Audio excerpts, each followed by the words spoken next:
Welcome to This Plus Podcast, the Employment Law Counselor, hosted by Jeff Stewart. Before we get started, we'd like to remind everyone that the information and opinions expressed by our speakers today are their own and do not necessarily represent the views of their employers or Plus. The contents of these materials may not be relied upon as legal advice. Hello, everyone, and welcome to the Employment Law Counselor Podcast. I'm your host, Jeff Stewart, and today we'll be talking about the rise of wage and hour claims.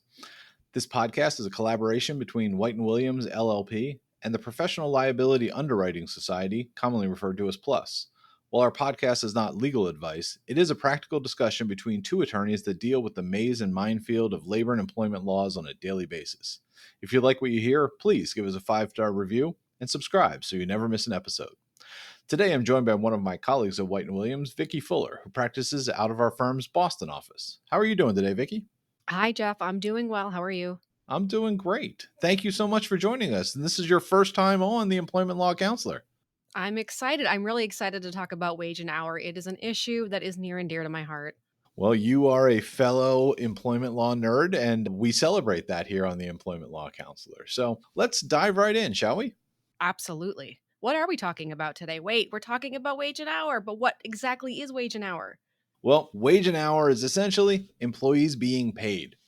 It is all the legal requirements concerning payment of wages, including timely payment, minimum wage, overtime, any required breaks like lunch or lactation breaks, paycheck deductions. It's a little bit of everything, but it's something everyone can relate to because we all get paychecks.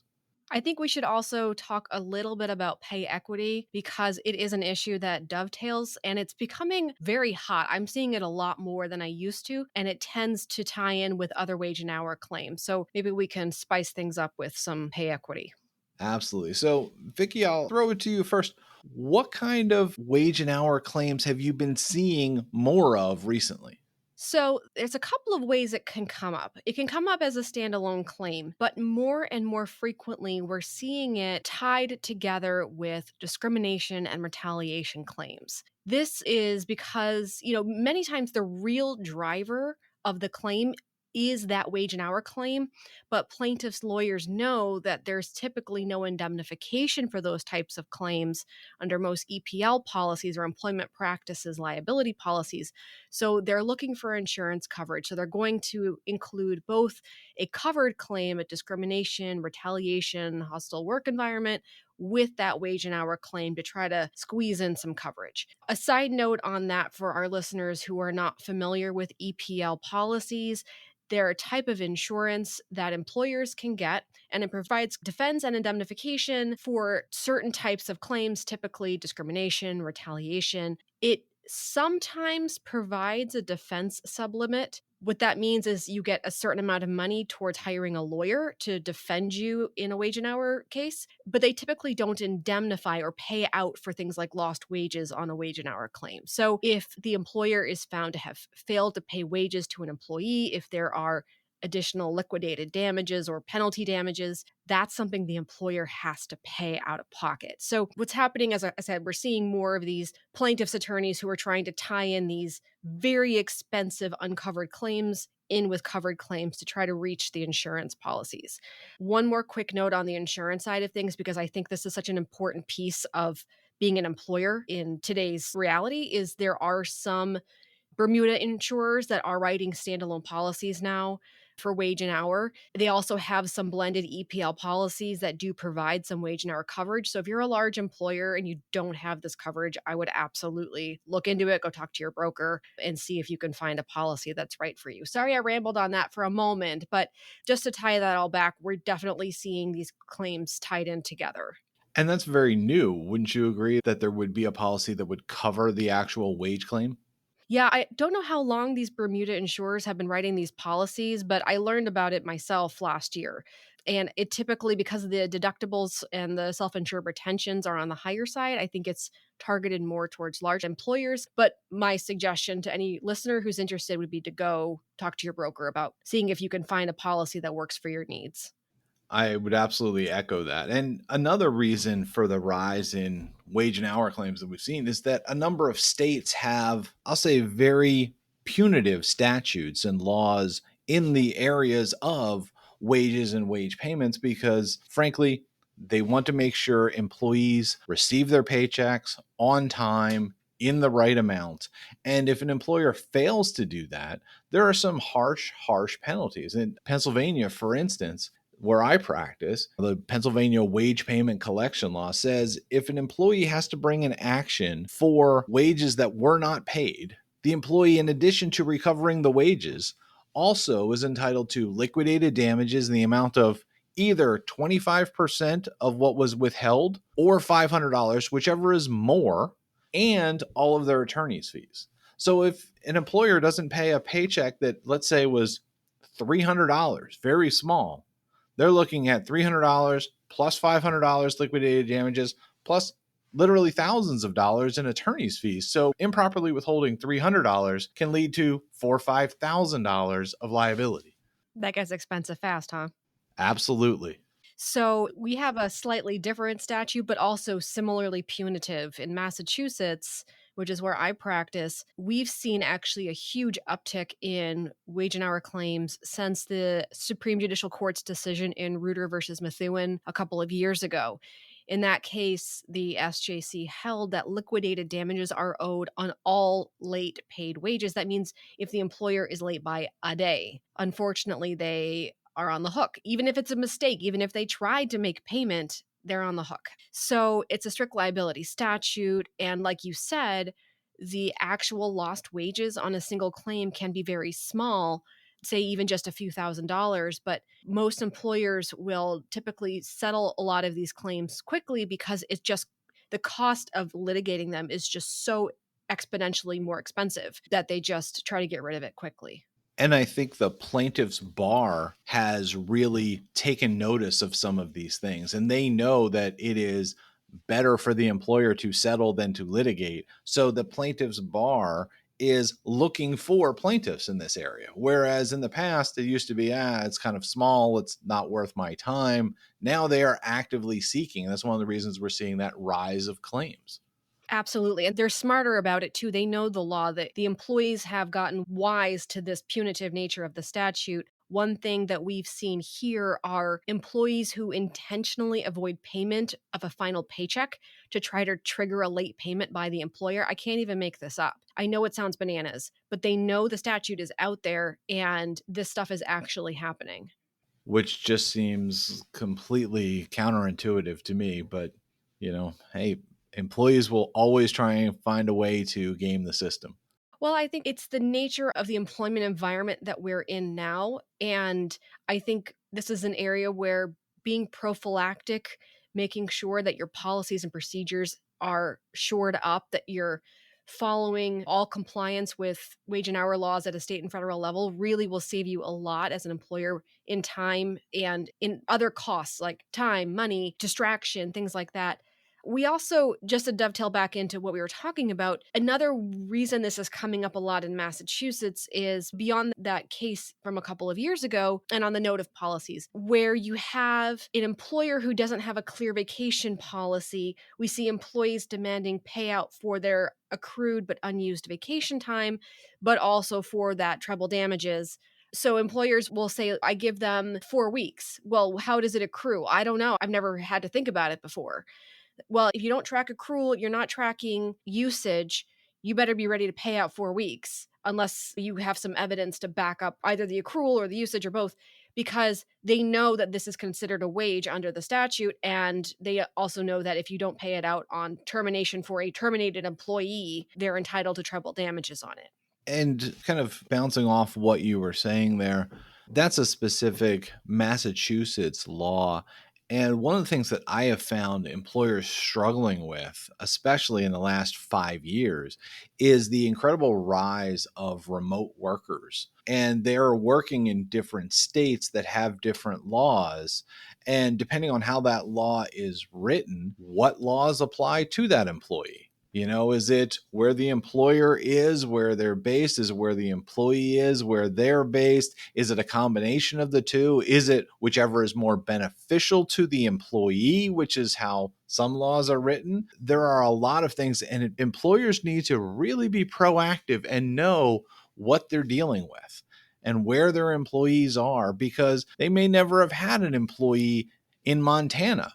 But now they do because they're using someone remotely. So they have to figure out what Montana law is, for example. Absolutely. I feel like we're just layering on here all the scary things that can happen with wage and hour claims. I'm going to add one more to the pile. The other issue, and this is an issue that comes up with employers just sort of in general, is lack of documentation. So, where you don't have proper documentation that an employee was timely paid, you as the employer can run into trouble. You might say, yes, I paid them timely. They'll say, no, I wasn't timely paid. I was paid a day or two later. And if you don't have the documentation to back it up, you're talking about a factual issue that you're going to have to litigate. When the employee can recover attorney's fees on the back end and multiple damages, are you really going to litigate that question, or are you just going to pay them and move on? So, this is another area where I know we've talked about this with respect to other employment issues, but documentation is just so important. And when you talk about things that are scary, that dovetails nicely into, if you think the claim of one employee for unpaid wages is scary, what is really scary is when you get a class action of wage and hour claims. Because then instead of one employee saying, hey, I wasn't paid properly, or, there was something missing in my pay, you have all of your employees, which could be 2,000, 3,000, 5,000. And even if that claim is only worth $150, if you have 2,000 of them, all of a sudden it's $300,000. And that is something that gets people's attention, especially when there's usually liquidated damages on top of it, attorney's fees on top of it. And the value of that claim just jumps so high, and frankly has the potential to put some employers out of business. Absolutely. And again, this is an area where you don't want to get caught unawares, not having insurance.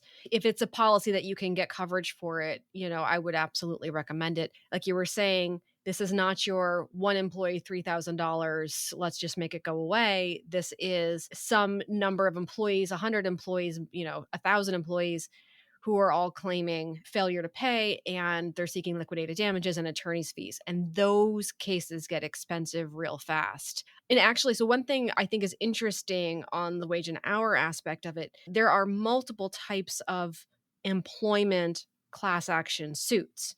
But wage and hour is just one of those. Reuters actually reported earlier this year that labor and employment class actions had increased 10% over the last year, with reporting that these class actions accounted for the largest component of their defense spending on class actions, and that they expected such actions to continue to increase. Within that same article, though, it said that there has been a year-over-year increase in labor and employment class actions since 2020, and I believe it also said that the wage and hour ones were a big component of that. So we really want to keep this on our radar as employers. Like you said, these are the types of claims that can take an employer down because they are so expensive.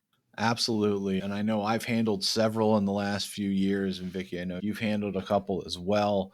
And these are ones where you really need to take proactive action right away, get in there. And a lot of the success of the case is whether or not you can defeat class certification and essentially show that it should not be lumped as a class, but depending on your jurisdiction, can be a very difficult hill to climb. Yeah, the class certification piece can be difficult for sure. So let's shift gears a little bit. And I want to talk about some of the things that frankly have changed here in 2024. One of the big ones is the Fair Labor Standards Act has updated salary levels for exempt employees. So just back on July 1, they increased from a minimum salary of $684 per week to $844 per week as the minimum salary for what are known as the white collar exemptions, your executive, your professional, your administrative. But the big increase is actually coming January 1, 2025, where the salary is set to increase to $1,128 per week, the equivalent of $58,656 per year. And what that means is that if you have an employee that is paid less than $58,656 a year, less than $1,128 per week, they have to be treated as a non-exempt, and that means they are entitled to overtime for hours worked in excess of 40 in a work week. And that is a major shift from where it has been for the last several years. Yeah, I think a lot of employers are going to see many more of their employees swept under the non-exempt status. And, you need to be on top of that so you're not caught unawares and inadvertently end up with a failure to pay overtime claim. Absolutely. And the double bump, both in July and then in January, again, just needs to be planned for. And employers should be aware, and in some instances, may just increase employees' pay above that level so that they can maintain the exemption. Another area that we've seen changing literally every year in some places and never changing at all in other places is minimum wage. It's been a hot button topic for years, and the federal minimum wage has remained in place for over 15 years now, still 7.25 an hour. Some states, still about 20, maintain that 7.25 an hour, but a lot of states are higher. New Jersey just increased theirs to 15-13 an hour. New York does everything differently. They have a $16 minimum wage in New York City and a few of the surrounding counties, but the rest of the state it's $15. So it's an unusual, they've got like a two-tier thing. And Massachusetts, where you are, they increased as well, right, Vicki? Yeah, they're up to $15 an hour for most workers. And there's actually a ballot question on for November whether to raise the minimum wage for tipped workers from $6.75 an hour to $15 an hour. So basically to put them on par with other minimum wage workers. This would not eliminate tipping. It would just raise their base pay so that employers of tipped workers like restaurants would have to pay $15 an hour, regardless of tips. The voices on both sides are very, very loud right now, and I'm curious to see how this will come out. I am interested as well because it is an area that many states are looking at. So if Massachusetts passes it, I wonder if they will simply be one of the first or if they will be on an island by themselves. Well, I think we're actually not the first jurisdiction to enact a law like this, but you're right, we're on sort of the forefront of it. And like other laws like pay equity or the salary discussions during interviews, these things roll across the country in waves. So if we do pass this law, I wouldn't be surprised if it starts coming up in other jurisdictions. Yeah, that pay transparency law, when talking about interviewing, I know it was New York has it, New Jersey has it. And again, it is working its way and expanding to a lot of different jurisdictions. Jeff, we should also mention that minimum wage is not just at the state level, that there are some localities where minimum wage has also changed. Absolutely. And in some instances, incredibly high compared to, federal minimum wage. Like, for example, Denver right now, their minimum wage is $18.29 an hour. Washington, D.C., $17.50. Los Angeles is over $17 as well. And it's not just the major metropolitan areas, it's other places like Portland, Maine. I mean, it's not a major metropolitan market, but they're at $15 an hour. So again, you need to know where you are and know what the rules are. Absolutely. And to your point about remote workers, I think it's very easy for employers who are operating in multiple jurisdictions or who have remote workers to get tripped up on minimum wage laws because they do vary from state to state, but also potentially in certain localities in the state. So, this is an area where I would absolutely consult with counsel just to make sure you know that you're paying minimum wage to your workers if you do have minimum wage workers. Now, Vicky, there's also been a couple of new wage and hour laws that have been passed in the last couple of years.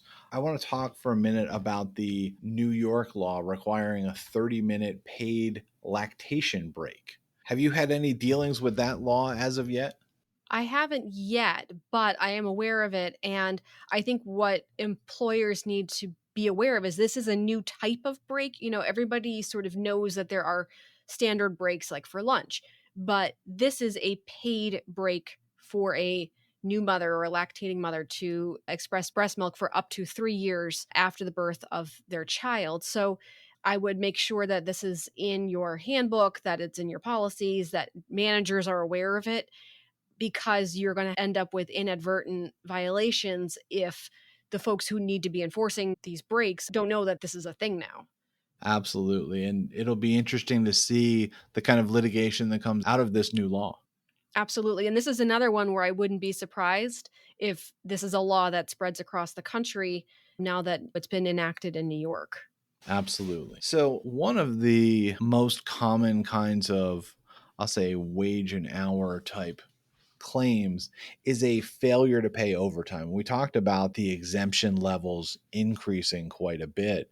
And because of that, I think we're going to see more overtime claims as people who were exempt and not subject to overtime all of a sudden are subject to overtime, and employers who are not necessarily treating it that way, either allowing work off the clock, just kind of looking the other way and not putting them on the clock for that, or expectations that work be done outside of the normal workday, yet only paying them for the normal workday.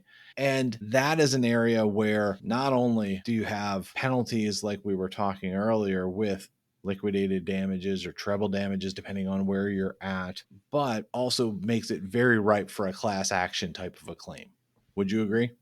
Absolutely. And again, just to stress the point that the law can be different on the federal and state level. So while a worker may not be subject to overtime under federal law, they may be under the law of your state or your local jurisdiction. So again, this is an area where if you've got employees in multiple jurisdictions, if you have remote workers, you want to make sure that you know what the laws are in each of these jurisdictions.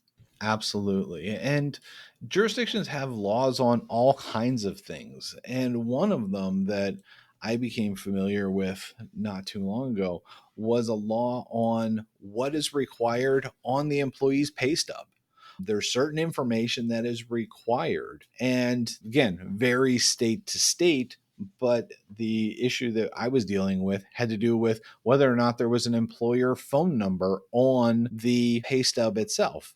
Because if there wasn't, then it did not comport with the law, which was a $50 penalty for every paycheck for every employee for every week, in this case, that they were paid. So to say that that added up very, very, very quickly, and there's not much of a defense when you look at a pay stub and it's not there. So again, that's one where employers need to be aware of requirements that may be there. It's funny that as you described that, I had the thought in my head, if I had a nickel for every time, but it's in this case, it's $50. If I had $50 for every time, and yes, that adds up really fast. And going back to the point I made earlier, as an employer, making sure you have your evidence, that information that goes on the pay stubs is so important because it also provides some of that information. You know, what is the pay period for which the paycheck aligns? What was the pay rate? Were there breaks? What deductions were made? All of those things create evidence that you may need in a wage and hour case. So it's absolutely important not just to make sure that you're giving out a pay stub with your paychecks, but to make sure that it has all the information required by the law in the locations in which you're operating. Absolutely. And again, and in the locations where your employee is. Because if they are remote, you may not be familiar with the Montana or Wyoming rules, or, pick a state that is not near where you are, but you may have an employee there now. You need to make sure you're following that law as well. That's an excellent point. So, Vicky, as we kind of move from let's talk about the issue to how do we fix the issue, or how do employers attack this? What should they be doing proactively? Do you have one or two things that you'd say this is the absolute first thing they should do to try and avoid this liability? Yeah, there is a lot of really low hanging fruit here for employers to shore up their wage and hour practices. A lot. The first would be to ensure that your handbook is up to date with all relevant wage and hour policies. You can have a main handbook that's, sort of the general policies that go to all employees, and then you have state addenda that address laws that differ in other jurisdictions, including wage and hour laws. This is really important, not just because it provides a guide to employees, but it also provides a guide to HR and to managers. Because wage and hour laws are changing rapidly across the country and have changed rapidly in the last couple of years, if you as an employer have not had your handbook updated recently, this is a great day to call your lawyer. Every day is a great day to call your lawyer in my book. And I would piggyback on that. I think that's an excellent idea. I always think that once every 2 years or so, I think a company should perform an internal self audit. Okay. Now, internal audit doesn't always mean self audit, but it means you're doing it proactively and you're going to look at literally everything. And I know I've performed these, I'm sure you've performed them as well, where we essentially go into a business and we say, all right, I want to see your pay stubs. I want to see your time records. How are you keeping them? I want to see the last couple of years so I can see what's there and make sure you're keeping the records that you need to. I want to pull a few people and make sure that they're being paid properly. I'm going to look at classification. Is this person rightfully exempt or non-exempt? What are we doing? And let's make sure everything is in order so that we're not surprised by something, and we make sure that we are compliant with a lot of regulations in whatever states we're in. Yeah. And, one thing that I think discourages employers from doing these types of audits, frankly, is the cost. Because, yes, there's an upfront cost to doing them, but they are an actual bargain compared to the monetary and non monetary costs of litigation, particularly as we talked about class action litigation. It's just better to find the problem areas prophylactically and address them prior to being served with a lawsuit. Absolutely. And again, the other is if there's ever a question, make the phone call to one of us, to your attorney to say, hey, I've got an issue. We want to withhold so and so's pay because they haven't returned their laptop. Are we allowed to do that? Things like that, which is a question that I know I've gotten probably 200 times in my career. It's common, but it's always something we need to talk through. And again, different states have different requirements. Yeah, and in addition to what you're talking about, another issue that I've seen a lot is pay equity issues, where you talk to an employer and you say, well, why was she paid less than the male employee who's comparably situated? And unfortunately, many times there's not really a great answer. There's not an objective set of metrics that they've been using. It's just kind of the way things have always been. And that's, from a defense perspective, not a great place to be. It's much better to do this prophylactically. Again, do the audit, see if there are anomalies in pay between men and women or between other protected categories and men. And if there are and they're not explainable, we need to correct that. And if you're not using objective metrics, well, what objective metrics can we use for different employee classifications to make sure that everybody is being paid equitably?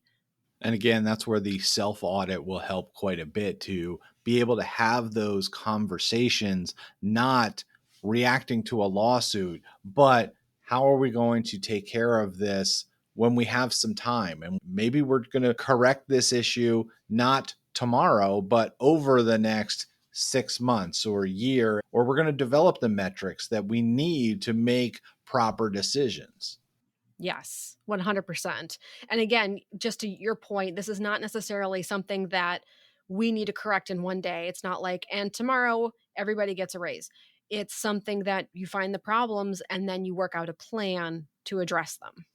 Absolutely. Now, one of the things I always tell employers also is you need to train your supervisors because they're the ones who are boots on the ground. They're the ones who are dealing with things on a day-to-day basis. And if they don't know the rules, for example, there is a law in New York City in the restaurant industry where you can't change a person's shift without sufficient notice. And if you do, then you have to pay them extra. Okay. Well, if the supervisor doesn't know that and is changing shifts left and right, well, guess what? He's putting a lot of liability on the company. But if the supervisor's never been trained, that's where the problem is. So we need to make sure that our supervisors know what the rules are so that we can make sure the rules get followed. That's a great suggestion. The other thing that I would recommend here is we've been talking about class actions, is if a class action waiver is allowed in your jurisdiction, and they're not allowed in all jurisdictions, but if they're allowed in yours, consider entering into those agreements with your employees. Also, arbitration agreements, again, not allowed in all jurisdictions, or they're allowed under narrowed circumstances in some jurisdictions, but consider using them because it's a way to minimize your costs or streamline your costs. One of the unfortunate realities of litigation is, unless you're in a rocket docket, you could be fighting a case for 2, 3, 4, 5 years. That's a lot of money at the end of the day. And interest is accruing the entire time. Attorney's fees are accruing the entire time. So if you can get into arbitration and resolve the dispute that way, it doesn't necessarily mean you as the employer are going to win. It just means it's a more cost-effective means of dispute resolution. Absolutely. And I have utilized those agreements and basically stopped a class action before it could start, where instead of talking in the millions of dollars, we were talking in the tens of thousands of dollars. And we were able to resolve that rather quickly because a class action was then off the table. It's a great suggestion. I also want to just talk directly to small businesses for a minute. To the extent we have listeners who are small businesses, one of the things we've talked about today is how expensive these types of claims can get. And that gets borne by the employer. And many small businesses are just not in a position to self-insure against these types of claims. For small businesses, especially startups, get legal counsel right away. Make sure you're compliant with all applicable state and federal wage and hour laws. Don't let these types of claims threaten your future funding, the viability of your business. It is much cheaper to get counsel involved early and get your employment practices shored up than to get a lawsuit and have to go find a lawyer that you have to pay for out of pocket. I agree completely.